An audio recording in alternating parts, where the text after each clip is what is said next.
This happened to me over 10 years ago, but I still think about how close I came to dying. I was already with my future husband when I met his cousin. We had a lot in common. We'd both struggled with addiction and anorexia. We'd talk on the phone and meet up to eat and see a movie, but he kissed me in his car, so I decided it was best if we stopped talking. I told my future husband about the kiss and he was understanding. I didn't tell him that his cousin got extremely upset over me turning him down. Some time had passed and we had started meeting up as friends. Since we were both starving ourselves, we always went to the same place, but after a couple of times, I felt like it wasn't healthy for either of us to meet up. He asked me to meet up one last time, and I stupidly said yes. We went to our place, and during dinner he was talking about his apartment and job, how happy he could make me. I got uncomfortable and I had asked him to drive me home. It was really late, and instead of driving me home, he drove me to the forest preserve. It was pitch black because all the lights were off. I immediately felt uneasy. We were alone in the parking lot, and I had a horrible feeling at this point that something was going to happen. He parked and turned off his car, then looked at me and said we were meant for each other. I didn't want to upset him, so I just said that he knew I was engaged and that we were just friends. He also had a history of violence, so I was terrified. He started getting really upset and almost crying. He said that he loved me. Then he put his arm around my neck and held his arm down really hard on the right side of my neck. His arm was around my neck and I'd been looking straight ahead when suddenly I woke up to a police officer at his window. He was asking if I was okay. I was really scared and confused. I had some vomit on my shirt and I'd wet my pants. He'd pressed down on my carotid artery for long enough that it knocked me out. He was also a wrestler in high school. He was telling the officer that we were fine and that I was just drunk. He got a ticket, but I was too afraid to say anything, because if he was arrested, my now husband's family wouldn't have blamed me, but that's what I thought at the time. I said I was fine, but that's why I wanted to go home now. I thought if I said it in front of the officer, he would drive me home because he took our names and he wouldn't risk trying something else. So he drove me home and didn't say anything. I don't know if he was trying to kill me or just got so upset that he went overboard. Regardless, he did almost kill me and it really messed me up. A person doesn't vomit and wet themselves after a neck compression unless they almost died. I told my now husband, but not right away because I felt like it was partly my own fault for meeting up with them. I only saw him a couple of more times during the holidays, and then eventually he stopped coming, but he didn't dare speak to me after what he did. If that officer hadn't shown up, I don't know if I'd still be here.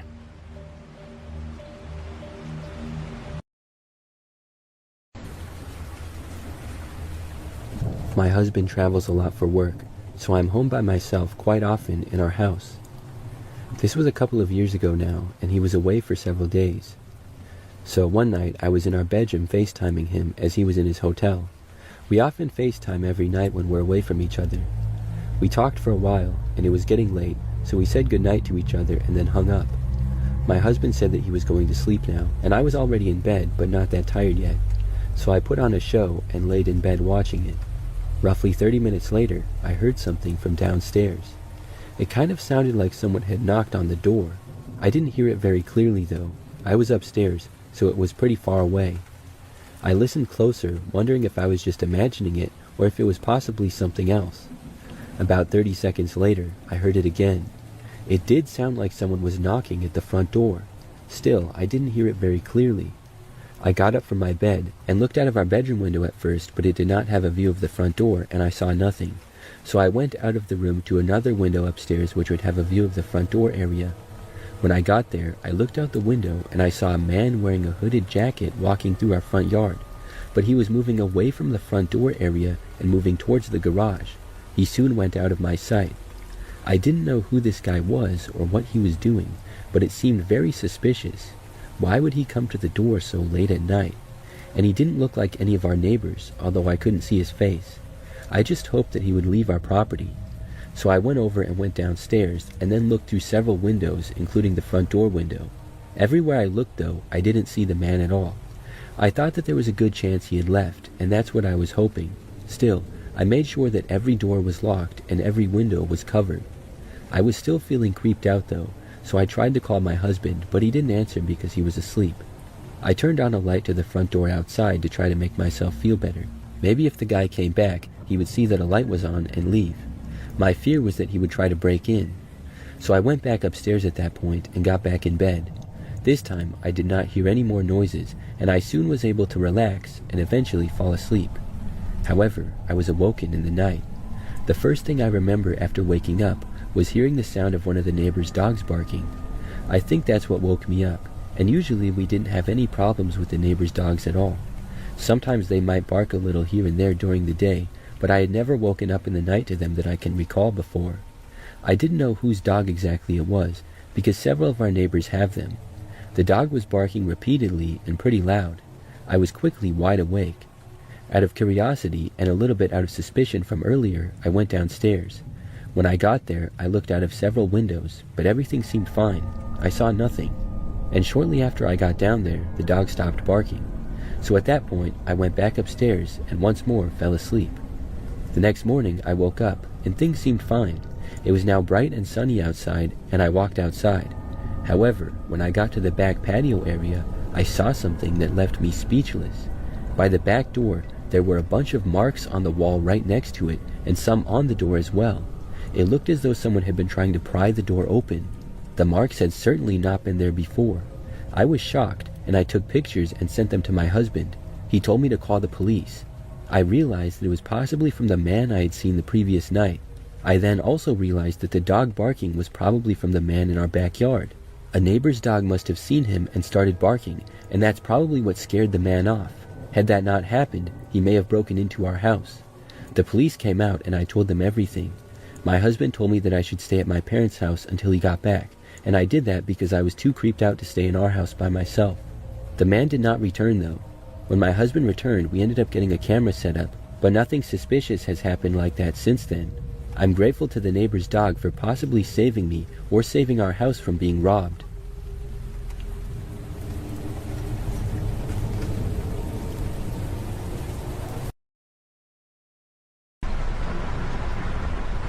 My name is Kylie, and I'm a 22-year-old female in Northern California. I research and create true crime videos. And while researching, one day I had stumbled upon a very scary human trafficking and or robbery scheme where people would scout you out in a store like Walmart and be in communication with someone on the outside who has a car waiting. I've been trying to find the videos about that since then, but I can't. Anyways, to set the scene, this took place around a month ago, February of 2025. I don't like to go to Walmart, but my grandma does. I've been taking her for the past 3 years since she can no longer drive due to her vision, but now she has cancer, and because of that, she appears weaker than she did even a few months ago. I've offered to go to Walmart for her to get her groceries myself, but she genuinely loves outing and is very specific about her produce. I picked her up with my 3-year-old daughter in the back seat, and I drove us to Walmart at around 3 in the afternoon. Everything seemed normal at first, and she was looking at the bananas for a while. She told me that I could go and get milk and a book that I've been dying to read before coming back to meet her at the bananas or in the bread section. I took my daughter and got those items within 4 to 5 minutes. My grandma doesn't have a cell phone, so it always has made me anxious to leave her alone in a store even for a moment. When I got to the banana display and didn't see her, I panicked momentarily before then remembering that she said she was heading to get bread next.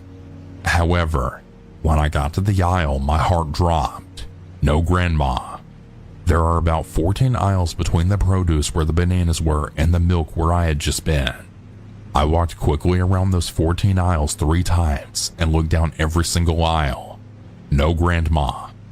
I finally found an employee and showed them a picture of her.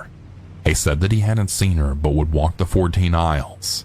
He started on the perimeter that had the meat and dairy while I had started along the perimeter that bordered the baby section and toilet paper. Both of us looked down every aisle, and there was no sign of my grandma. That was it. I started going to the front of the store to ask a clerk to please say my grandma's name over the loudspeaker. Yet, as I approached the front, I saw my grandma sitting on a bench in front of the checker, and she had already paid for her groceries. I asked her where she had gone, and she told me that she had gone to look for bread, but that two women had started following her in the store. She initially thought that she was just being slow and that she was in their way. So she then confronted them and asked if they needed something, to which they shook their heads. They didn't take anything from the bread aisle. My grandma still wasn't immediately concerned, but decided to go to an entirely different section of the store which had the soaps. They were right behind her, and she had heard them whispering into a walkie-talkie. After that, my grandma decided it was best to check out and just wait for me at the front. I was of course alarmed by this, so I got my milk and book and took it to the cashier that was right in front of the bench where my grandma was sitting. Yeah, and as I was checking out, I had noticed an odd man who was standing between my grandma and I.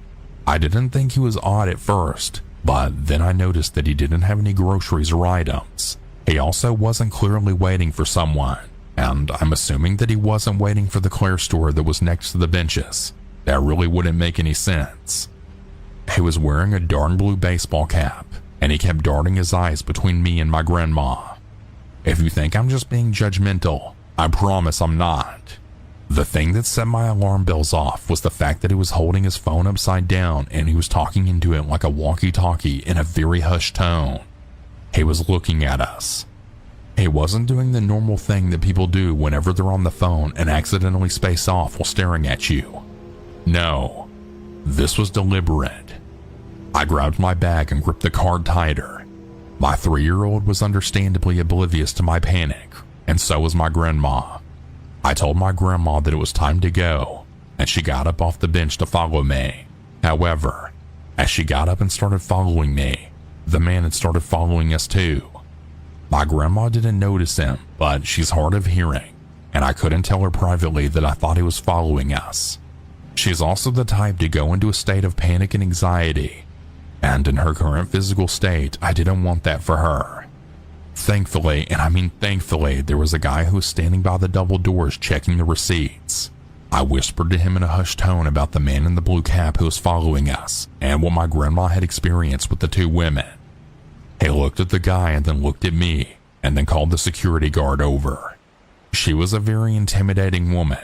I say this in the best way possible, and she escorted us out the door. The man in the blue cap had stopped following us, but he raised his phone again to say something else.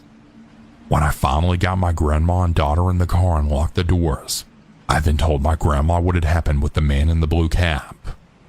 Please be aware of your surroundings, and if you're a woman especially, bring pepper spray and do not be afraid to ask for help. If I just had my grandma with me, I would have been a lot calmer since I can handle my own. But I'm not capable of protecting my grandma and daughter at the same time. I'm still not sure what the exact intention of those people was, but I surely do not want to know.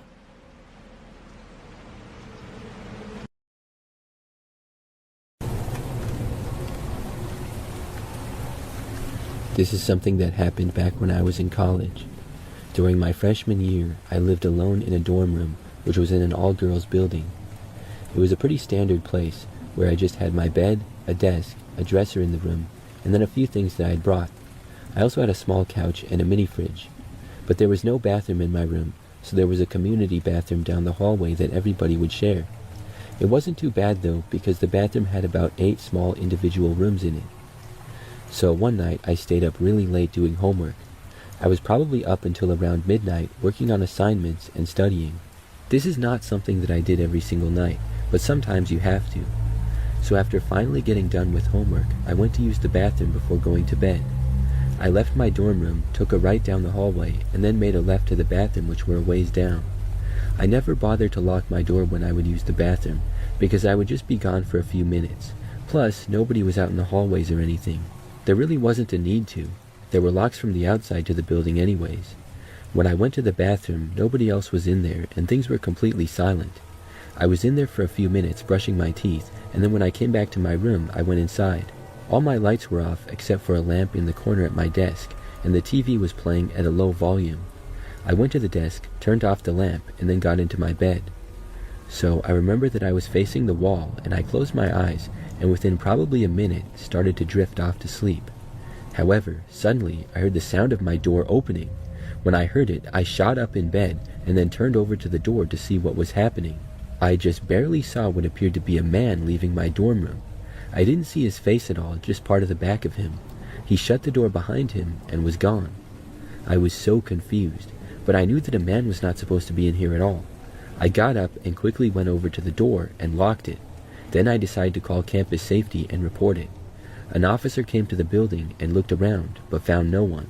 So whoever had been there was now gone. I was still very confused. After that, nothing else crazy like that happened in my time in college, but I still don't know what exactly happened that night. I figured that the man entered my dorm room when I was in the bathroom. There's no way I wouldn't have seen or heard him if he was in my room prior to that. There's also some places that he could have hid temporarily, and with pretty much all the lights off, I might not have seen him. I still can't believe that he was in my room at all, though. I'm glad that he left, and for a short time I thought that maybe he just had the wrong room. But why would he hide like that? I really don't know what was happening there. At the end of the day, I'm just glad that he left and that nothing bad happened.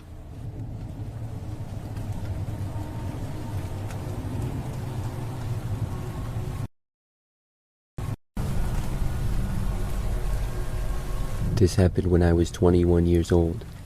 Back then, I believed that I made a rookie mistake, but have since learned my lesson and have taken precautions so that this doesn't happen again. I'm an avid mountain biker and have ridden trails for a while. It's good exercise, and I mostly like to just listen to music and pedal. I would never do time trials or anything like that. I would just keep track of my miles. I decided to go on a day ride at this one spot. I had been to this mountain before, but it wasn't one of my usual trails, so I wasn't super familiar with it. I was familiar enough with it though to where I would be okay going down the trails I had done in the past. Upon getting there, I was getting my pack ready when I met this girl who was doing the same. We started talking and hit it off pretty well. At the time, she honestly seemed like someone I could be friends with. She introduced me to her boyfriend, who was also a mountain biker. Once again, there were no red flags, and they were very friendly. They both seemed to be my age. They asked me if I wanted to take a ride with them down their favorite trail. I didn't see any harm in it, and I wanted to learn the area better for potential future rides. So the trail we did was one that I had never been on before. After biking down a portion of the mountain road, we stopped briefly to take a water break, and then I noticed that the girl had strategically left her backpack open. She had closed it, but then opened it back up a little bit. It seemed harmless then, but makes more sense now. Without any sort of warning, while I was taking a pee break in the trees, the two of them started laughing and took off. I was in a compromised position, so I had to hurry up and conclude my business to be able to catch them. By the time I made it back to my bike, they were both completely out of sight. Not to mention, both of my tires had been slashed, so I was stranded. I sat down for about 10 minutes and decided what I would do. I grabbed my bike and started walking down the trail. After about 15 minutes of walking, I came across a wire on the trail. It was tied onto two smaller trees. Had I been riding, that wire would have easily slit my throat. But the fact that they went through the trouble of slashing my tires made me question if they set up the wire for me or not. I hadn't seen them, so this wire may have not been them, or they could have potentially left it there to try to get another rider. I honestly don't know, and I don't think much about that part anymore. Regardless, I used my Swiss Army knife to remove the wire. I wasn't able to go any further down the trail, so I pushed my bike in the opposite direction that I came from, back up towards where I started. Close to 6 miles later, I made it back to my car. There was a bike rental shop nearby that I stopped at and asked them about the two. I gave them a description of them, but I wasn't able to identify them well enough. They offered to call the police, but after the day I had, I just wanted to go home. I do regret not having them called because over the years I had always wondered if they did this to anybody else. I've never been back to that trail. I'm still a mountain biker, but I quit going alone since then, and thankfully my husband is a fellow mountain biker.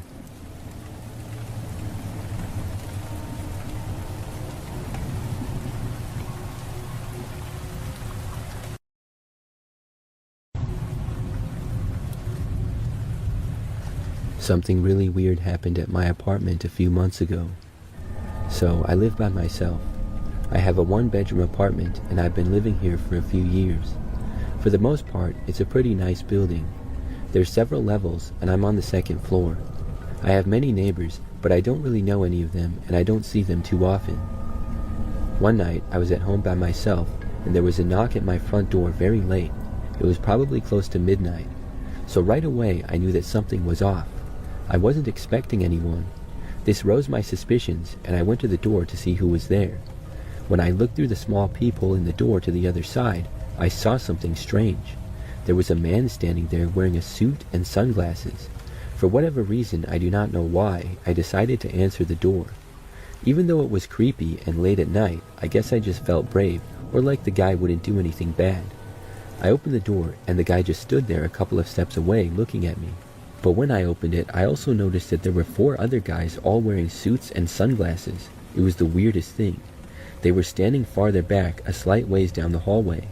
I asked if I could help them, and I'm sure that I seemed very confused because I was. The man in front of me seemed to look at me, as did the others, but nobody said anything.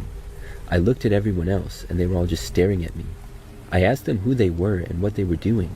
They all just stared at me, but said nothing. Then, at once just about, every single one of them began to walk towards me. It started with the guys that were farther away, and then the guy right in front of me started to approach as well. I did the logical thing, which was to slam the door very quickly and then lock it. When I did, they actually tried to open my door. I yelled that I was going to call the cops. They stopped trying to open the door, but this did not scare them off. Now all the men just stood in the hallway staring at my door. I watched through the peephole. They were all just looking at my door, standing next to each other. I was so creeped out. I didn't leave the door and just kept watching them. I was debating actually calling the cops. This went on for quite some time. Then, finally, after probably 2 or 3 minutes of like a standoff, they all just walked away. When they were gone, I looked down the hallway and confirmed it. After that, they did not come back. I'm still left wondering what that was all about. Was it just a group of guys trying to scare people to be funny or something? I'm really not sure, but it was the weirdest thing that's ever happened in my time living here. I'm hoping that I never see those guys again.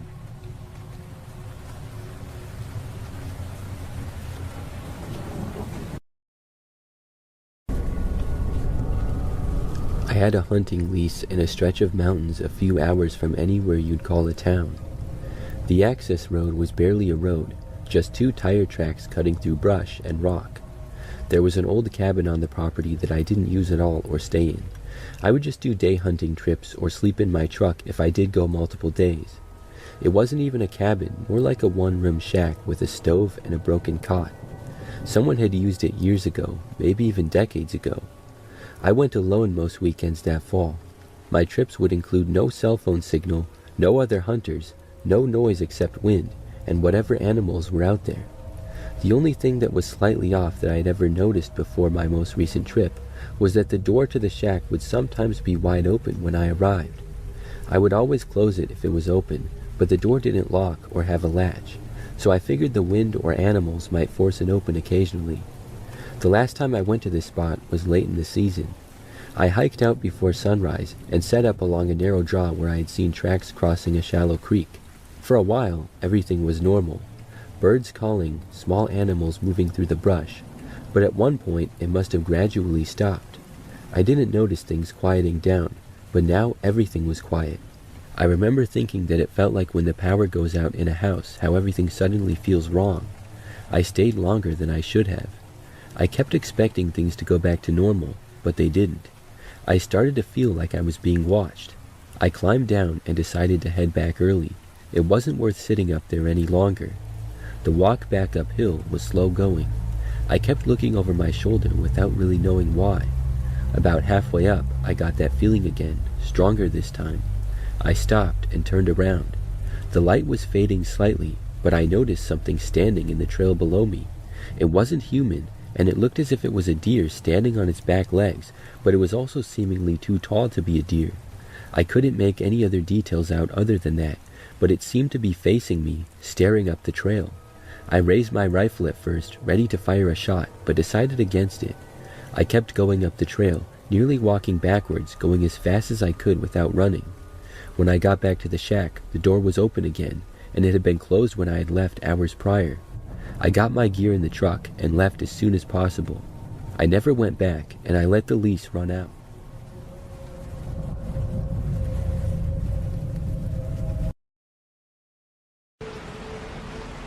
For privacy reasons, I won't be giving my age or name, For a bit of context, this happened about 2 years ago, a few weeks after my little brother was born. Ever since we moved into this house, there's been this small room in the basement that's always locked. To show you how little anyone uses it, I don't even know what's in there, but I've always assumed it's just the utility stuff like meters or something. The room is really tiny, barely big enough to lie down in. Now let's get into it. My parents went away for a weekend together, leaving me, my older sister, and my baby brother, who was just a few weeks old at the time, at home. My parents trusted us to take care of ourselves since they've done this before. Anyway, that night my sister went out with friends and wasn't planning to come back until like 4 or 5 in the morning. I watched a good movie and, since it was already getting late, decided to put my little brother to bed in his room upstairs. I did that and came back down to watch another movie, but I ended up falling asleep. About 2 or 3 hours later, right around midnight, I woke up to these strange noises coming from upstairs. At first, I thought it was just the neighbors since they can be pretty loud and the walls are thin. But then I looked at the time and I realized that it was way too late for them to still be awake, let alone making that kind of noise. So I got closer to the stairs to investigate, and just as I was about to go up the first step, I heard the sound of something metal falling on the ground. Guess what? It was the key to the small room in the basement.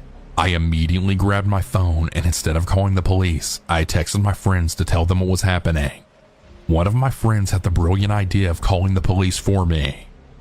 Suddenly, I had heard the bathroom door then slam shut. I knew it was that door because it makes a very specific creaking noise when it closes.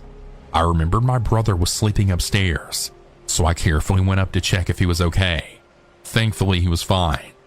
Still not fully grasping how much danger I was in, I went to the bathroom door. Since it opens inward, I decided to violently push it open, and I heard a man scream. I immediately shut the door and held it closed to keep him from getting out. He broke the window, and outside the bathroom there's this sort of balcony. Not a proper one, but you get the idea. It connects to the balconies of the neighboring houses, which are all really close together. He used that to escape. I grabbed my brother in arms, ran to the kitchen, and noticed that one of the knives was missing from the knife block. I picked up another knife and crouched in the corner of the living room, crying like never before. The police arrived and I opened the door for them.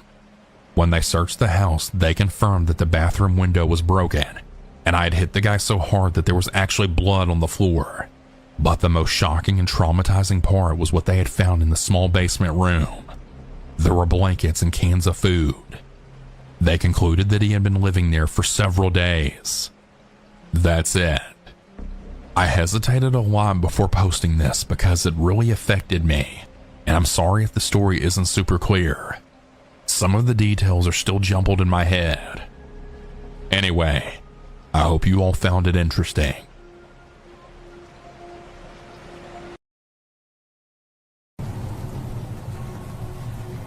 I used to work night shifts as a security guard at a small manufacturing plant outside of town. It wasn't too massive, with just a few warehouses, an office building, and a parking lot surrounded by a chain-link fence. Most shifts went the same boring routine of sitting in the office, drinking coffee, doing some rounds, and trying not to fall asleep. One night in late fall, I was about halfway through my shift. It must have been around 1:30 or 2 a.m. I had just finished a walk around the perimeter and came back inside, and everything was normal. I sat down at the desk and checked my phone. I remember scrolling for a bit, maybe 5 minutes, when I got a call from a number I didn't recognize. I almost ignored it, but I figured it could be something work-related. I answered, but it turned out to be the wrong number. I have no idea if this phone call had anything to do with what was going to happen next, but I figured I'd include it anyways. After a bit, I decided to do another round, so I grabbed my flashlight and stepped outside. I took a quick walk around the main warehouse, maybe 5 to 10 minutes at the most. Then I headed back to the office. When I opened the door, I stopped. The lights were off, which was weird since they were motion censored on 30-minute timers. The room was dark, except for the faint glow from a monitor. I went inside, and the light turned back on after sensing my movement. Everything looked normal at first. My coffee was still there. My jacket was on the chair. Nothing moved. When I looked at the clock on the wall, I was dumbfounded. It was 5:17 a.m. That didn't make any sense. I checked my phone thinking the clock had broken, but my phone had the same time. I also had numerous missed calls on my cell phone. A lot of them, all from my supervisor, were asking where I was, why I wasn't answering, and if I had left my post. The first message was around 2:10 a.m. The last one was just a few minutes before 5 a.m. I called my supervisor back. He answered right away, sounding angry. He said they'd been trying to reach me for hours. Apparently, an alarm had gone off in one of the storage buildings, and when they checked the cameras, they saw me walk out of the office around 2 a.m. and just not come back. I told him I had only been gone for a few minutes, and I was trying to process what in the world was going on. Later that day, I asked to see the footage from the security cameras. At 2:03 a.m., I got up from the desk and walked outside. That part matched what I remembered, but then I walk out of view from the first camera in a bit of a blind spot, and I'm not seen anywhere on any of the cameras for the next 3 hours. At 5:11 a.m., suddenly I appeared back in view of a camera, and it showed me doing my quick 5-minute rounds check in a warehouse. Then I walked back inside the office, and that's when I saw the time and all my missed phone calls. I don't remember any of those missing 3 hours of time or what happened at all. The only thing I can remember is my regular 5-minute walk around the facility.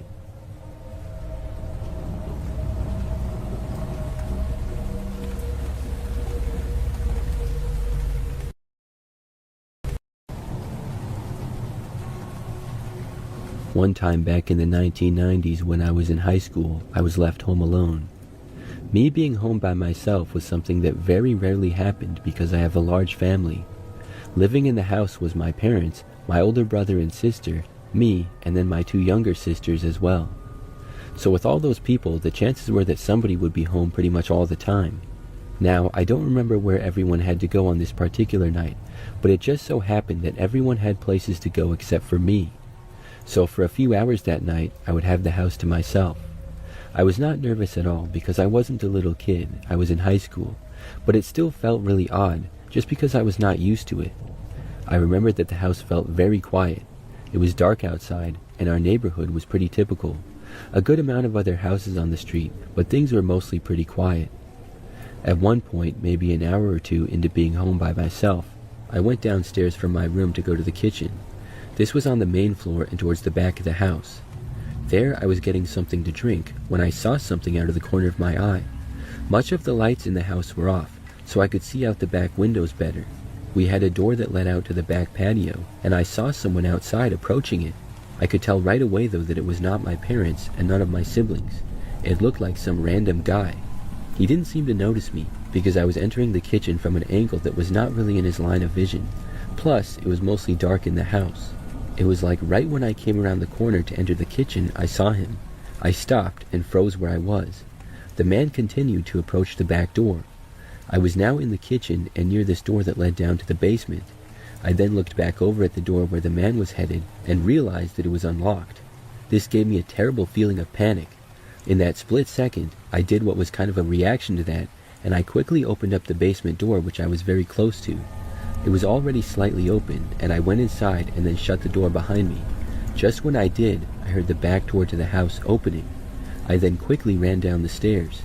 Our basement was finished, but there wasn't much down there. The stairs had carpet, which I'm glad for because it made my footsteps very quiet. I then went into kind of the main basement area where we had a couch and an old TV. We had some blankets on the floor next to the couch, and I literally hid under them. At first, when I got down there, I heard footsteps upstairs of the man walking. I could not tell where he was going though. I just hoped that he wouldn't go down into the basement where I was. I wanted to call my parents or the police, but could not. I didn't have a cell phone back then, and we did not have a home phone in the basement, only upstairs. I hid under the blankets for the longest time, and I didn't hear or see anything as I was covered. After I'm not even sure how long, I finally got up the courage to get up. I emerged and did not hear anything. The man had definitely not come down to the basement. After listening and not hearing anything at all for a while, I carefully made my way back up the stairs. When I got up to the top, I slowly and quietly opened the door to the kitchen from the basement. I looked around and saw nothing. There was a phone in the kitchen though, so I just needed to get it. After I got the phone, I then brought it back down to the basement. In that time, I still heard and saw nothing. I was hoping that the man had left. I called the police from the basement and told them that a man had entered our house, and I gave them the address. I didn't know if the guy was still there or not, but I knew that I should call to be safe. So I waited down in the basement until the cops got there, and I figured that the man was probably long gone by now. When the police arrived, I went upstairs and let them into the house. Then the police searched the entire place. To my surprise, they found the man hiding upstairs in my bedroom of all places. I was shocked. My parents got home not long after, as well as some of my siblings. I don't remember a whole lot after that, but it was certainly a crazy experience. I do not know exactly why the man chose our house, or if there was a reason he went to my room. The back door had been left unlocked with so many of us living there and coming and going, but after that, everyone always made sure to lock it.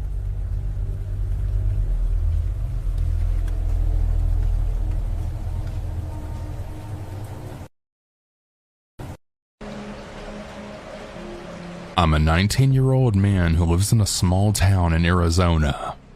I work down in Phoenix at a mechanic shop where I do small auto repair jobs. I travel 60 miles to work every day on this one deserted highway to get there and back. I also do have a little bit of a bad habit with smoking cigars from my late grandpa, who I always really looked up to. And we used to smoke cigars together, and it led to my addiction to smoking a cigar after work. I live with my girlfriend and her parents, who are huge anti-smokers. I usually leave my job and go grab a cigar from this humidifier near my job. I usually light up and smoke behind the nearby Home Depot every day before I make the long drive home.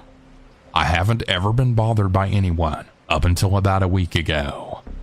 I was just minding my own business, smoking a cigar behind the Home Depot and scrolling through TikTok.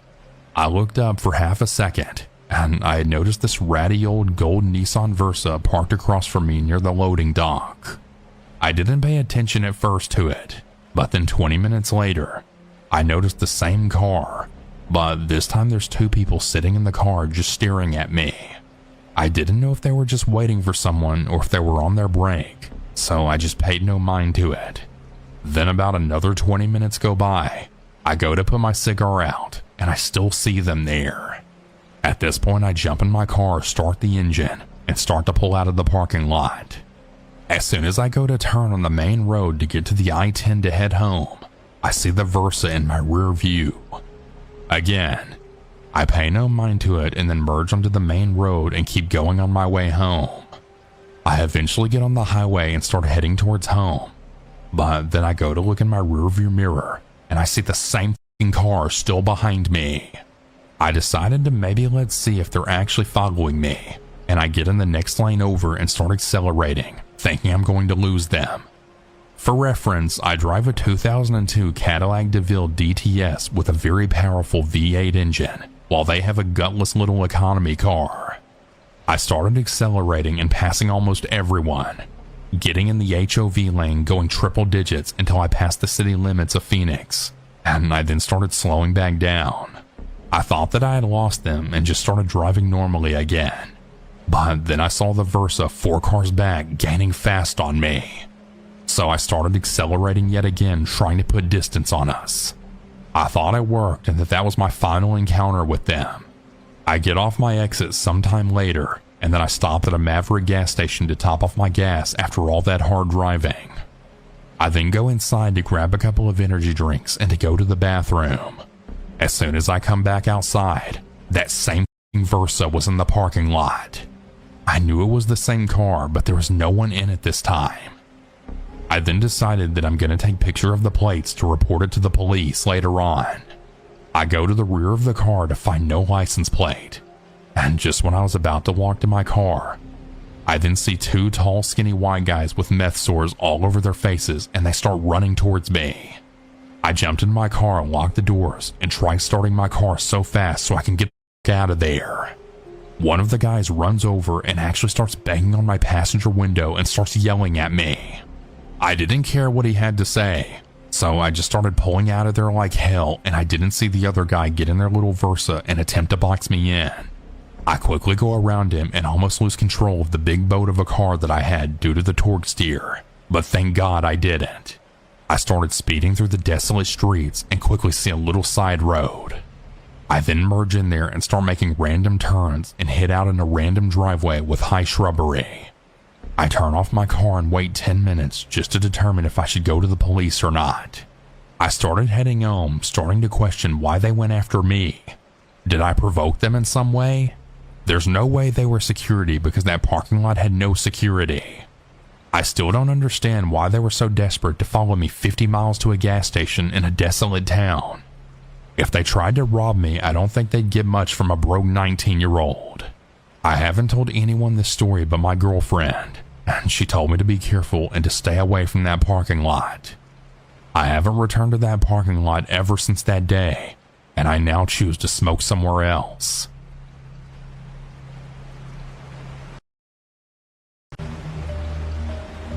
Surprisingly, this is one of those stories I forgot all about until a few days ago, when I was talking to a school friend on a call and got reminded of this. She was pretty freaked out when I told her, and so I did think about it again. This happened when I was roughly maybe 7 or 8 years old, so some of the details are fuzzy, but I remember it pretty vividly. My family had just moved to America, and were renting the top portion of your regular suburban house in a pretty safe cul-de-sac. I had friends. They were triplets, about 3 or 4 houses down. Not far at all. Every day I'd hang out with them, and around 9 or 10 in the night, my older brother would make the 2-minute walk and come get me and then walk me home since I was pretty young. I want to say that he was around 11 or 12. One night he came to get me as usual. The sun wasn't fully down, but it was getting pretty dark. We started down the walk as normal when he had started casting glances over his shoulder.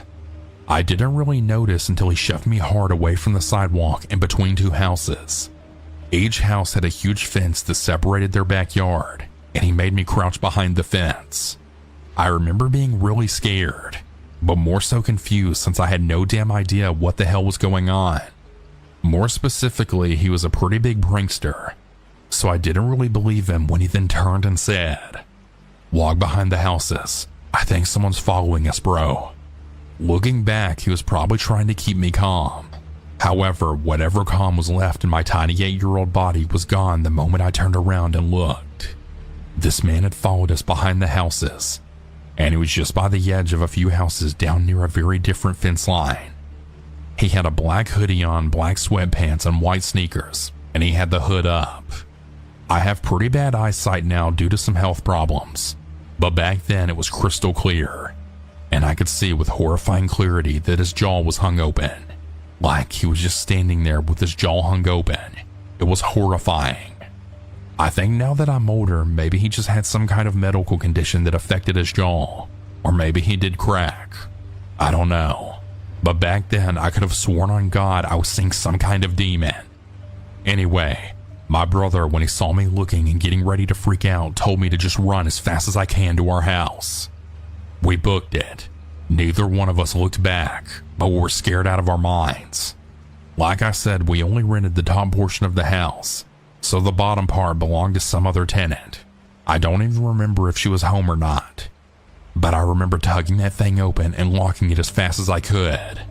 And when I looked up, he was there in the yard a little way away from the door, just staring at us. My brother and I told my sister and mother immediately, but nothing ever came of it. Also, my father was away on a work trip at this time. The day after, we went to go meet my dad at his warehouse, which had a small live-in portion above it where we lazed around until he was ready to come home with us. Around dusk, he came up and told us that we might have to wait since the police were here. He walked us around to the back window of the small area to show us the police all around the backyard area of the warehouses to a white van parked on the grass by the edge of the woods. Like I said, I was pretty young, so I don't remember many details of what actually happened. But I do remember my dad telling us that they had found a man and woman in the van. The man, he said, had his mouth hung wide open. He seemed really disturbed telling me about the whole thing and wouldn't answer any more questions about the woman. Maybe she was dead. I've got zero ideas. I do know though that they were arrested on trespassing charges. I don't know anything else, and I haven't asked about it, and I doubt he'd remember. It's been over a decade and he's pushing 70, but it freaks me out to this day. I still can't believe it happened, and I don't have any answers for it. I talked to my brother briefly about it in hopes that he remembered more than I did, but all I really got was a long tirade about whatever medical condition that the guy probably had for his mouth to be like that. He's an annoying medical student now. Sometimes I think maybe he didn't mean any harm and was just drugged out of his mind. But this was like the world's safest neighborhood, and it doesn't explain why or how he showed up at my dad's workplace. I asked around a little for more information. I wasn't able to find a lot, but I did find out when my father moved away from that warehouse. The police found a dead body in a car near us. I'm not sure if this is the same van or not or when that happened, but take that as you will.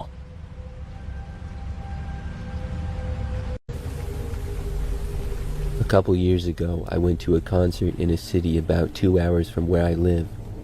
I went with a friend, just the two of us, and we didn't drive back that same night because we were planning on drinking at the concert. We didn't know the area at all, but we figured it wouldn't matter since we could just use our phones to get around. The show ended late, close to midnight. By the time we got outside and away from the crowd, it was already pretty empty. We were both tired and just wanted to get back and sleep. I pulled up directions to the place where we were staying. I didn't realize until later that I had set it to public transit instead of walking, so it kept sending us down weird streets trying to connect routes that weren't even running anymore. We were both pretty drunk, and instead of switching the map to walking mode like I should have as soon as I noticed, we just kept walking thinking it would get us there soon. After maybe 15 minutes, things started to look wrong. There were no stores, no people, barely any cars, as there were now long blocks and streetlights for the most part. I stopped rechecking the route, and that's when I noticed someone standing across the street. I hadn't seen him walk up, and he must have been there already next to a bus stop sign, looking for directions. He made his way over to us, even though we were walking away from him.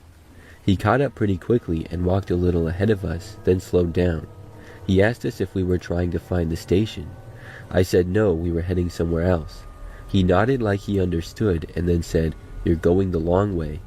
I said that was fine and that we had directions. We kept walking and he was alongside us, not close enough to where we felt too threatened as there was a good 40 feet between us.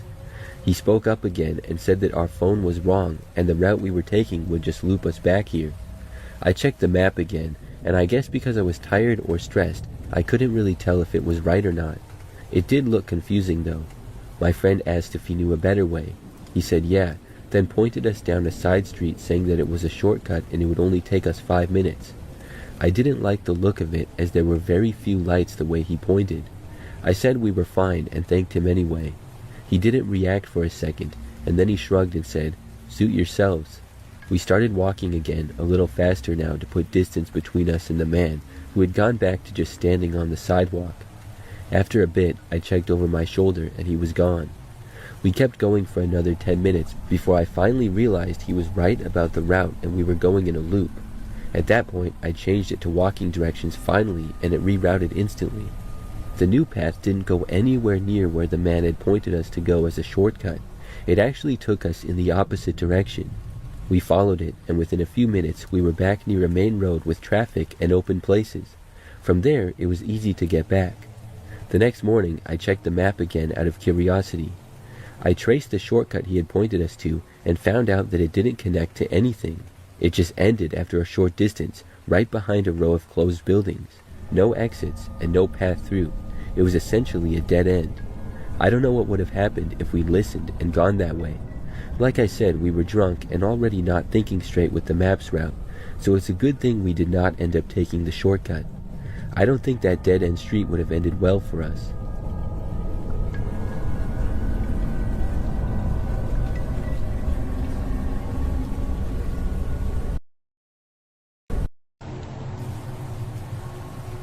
This is something that happened really not that long ago. I live alone by myself in my apartment, which is on the first floor of a standard, fairly new building. As I sat by myself in the living room one night, I got a text on my cell phone out of nowhere. The text read, "I'm watching you," in all capitals. It was from a number that I did not recognize, so I had no idea who it was. When I saw this, my first reaction, and also hope, was that it was a joke by one of my friends. But part of me also felt creeped out by it. I didn't know how they would have an unknown number if it was a friend, but I also did not know who would do something like this. But I mean, come on, it just had to be a prank. That's what I was telling myself. I texted back asking who it was that was texting me. Not too long after this, I got a response. They said, "The person that is watching you," once more in all caps. I guess I should have expected an answer like that. Now, I had all my windows closed and covered in my apartment, so I found it impossible for somebody to actually be watching me. But now I was feeling paranoid. My place is small, just one bedroom, a bathroom, and then a pretty large space with a kitchen and living room in it. Still, I went around and checked all my closets and rooms and confirmed that I was alone. Then I checked out my peephole and opened my door to the hallway. The coast was clear. Finally, I went around and looked out my windows to the surroundings. My windows looked out to the parking lot, which had a good amount of cars in it, but I didn't see anybody out there at all. So it was hard to tell if anyone was watching me or not, but it sure didn't seem like it. I saw nothing obvious, but if somehow this person was in the parking lot or something like that, they couldn't see me. All they would see is my windows, because I had shades over them. I felt safe in my place, but I was still really creeped out by this. I almost texted back again, but then I decided to just block the number. If this was a prank by one of my friends, I didn't find it funny, and by blocking them, it would probably get whoever was doing it to fess up.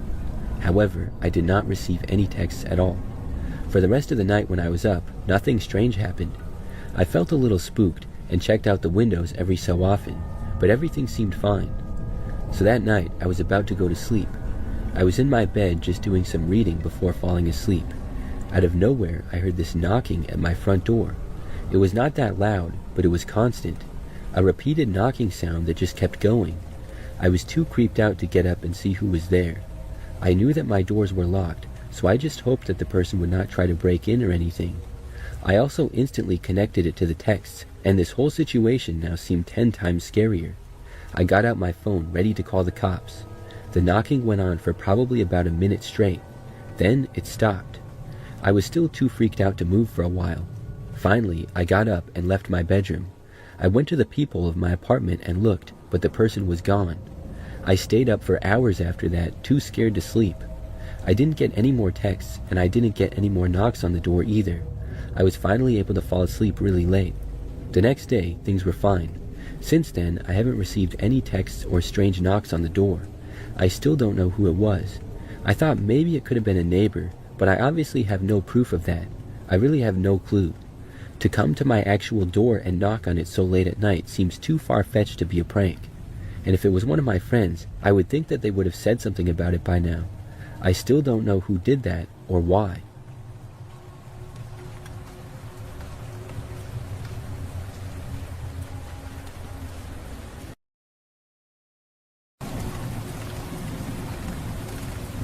One night back in high school, I was out with friends, a completely normal night. The friend who was driving us drove all the time, and he knew his way around town perfectly, and so did the rest of us. Collectively, we had moved to different areas of town or changed schools throughout our lives, and we went to places almost every day at some point. That night, at almost midnight, we cruised around the basic neighborhoods, burning time until we had to be home.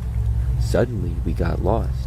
Not just a turn onto the wrong street into a path, or cut into some random alleyway, but actually lost. We found ourselves on this suburban street that we had no idea existed before this.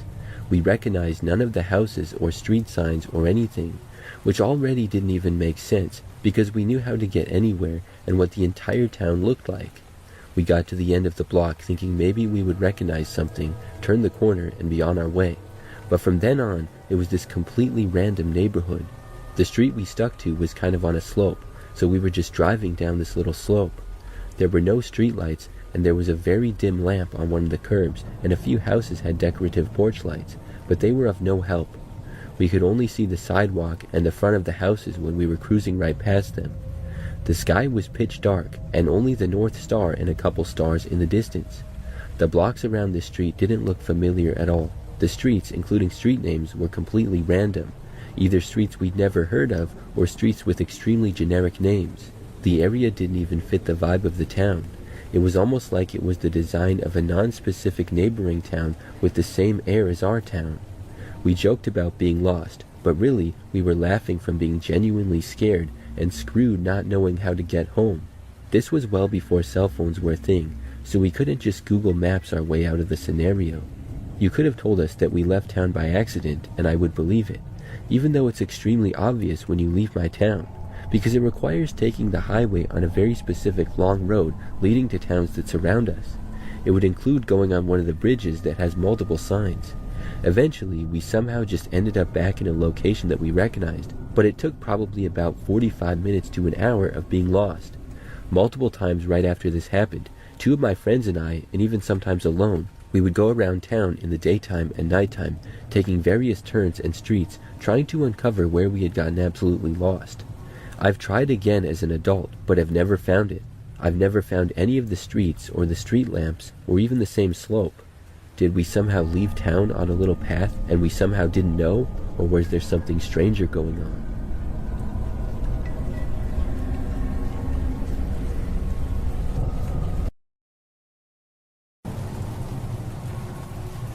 I'm an avid mountain walker and spend most weekends trekking in the mountains and hills of where I live in Europe. It was a hot Saturday afternoon about 4 summers ago now. I was doing one of my favorite walks, which was about 12 miles long. This area was mainly forestry, but the tracks themselves were gravel. There were no other walkers and only a few cyclists, which was kind of typical with it being so hot. So the first 10 miles were standard. I was at the bottom of a track that would eventually lead to the top of the valley. About 100 meters ahead, I could see a man walking in the same direction. He was tall, thin, and had short hair. He had some sort of limp, but I didn't think much of it, and he was actually walking quite fast, so I probably wouldn't have to overtake him. I carried on up the track. The sun was overhead and it was hot, but the man in front of me kept limping along and was making quick work of the incline. The track started to bend, and I lost sight of the limping man. The track comes up to a choice of 2 paths, one which leads to a small, often empty parking lot, and the other leads to the top of a valley. As I was about to head to the top of the valley, I heard a loud shout. It was coming from within the forest. I waited a second, and then heard another shout. This time the person was screaming, "No." My first thought was that guy must have tried taking a shortcut and had fallen over. As I made my way through the thick trees and ferns to see what was up, I stopped dead in my tracks. Up ahead through the trees, I could see the man who was limping ahead earlier. He was sitting down on a log with his head in his hands, and then screamed at the top of his lungs again. He then bolted up and started punching a tree. His face was bright red. He was raging. He then picked up a stick and started to bash it against a tree. I was frozen. I couldn't process what was going on. He just looked really mad. He shouted, "I hate you," and started stomping his feet. I quietly started to make my way back to the track, careful not to fall over or make any loud noises. That man was clearly a lunatic. I thought I would go on the more rarely used tracks towards the parking lot, and then take a shortcut north through the woods, as I figured that was the best way to avoid him. With every step, I became more confident and almost started to laugh about it. Maybe he wanted to let off a bit of steam or vent some anger. After all, the middle of the forest seems like a perfect place to do that, I suppose. As I looked back behind me, I could see the limping man about 25 meters away. He was wading through the brush, pushing branches and ferns aside, following after me. He had a strange snarl on his face, and his head was bobbing up and down between the brush. I couldn't believe what was happening. He must have seen me. There was no other explanation. I was only a mile away from a main road, so I started to speed up and walk a bit faster. I occasionally looked behind me and could see I was putting distance between us. I started to relax finally as I made it off the trail, and that was the last I saw of the man. I still don't know what to make of the situation, but the fact that he followed me through the brush was the most disturbing thing. I've done that same walk over a dozen times since, and I haven't seen him again.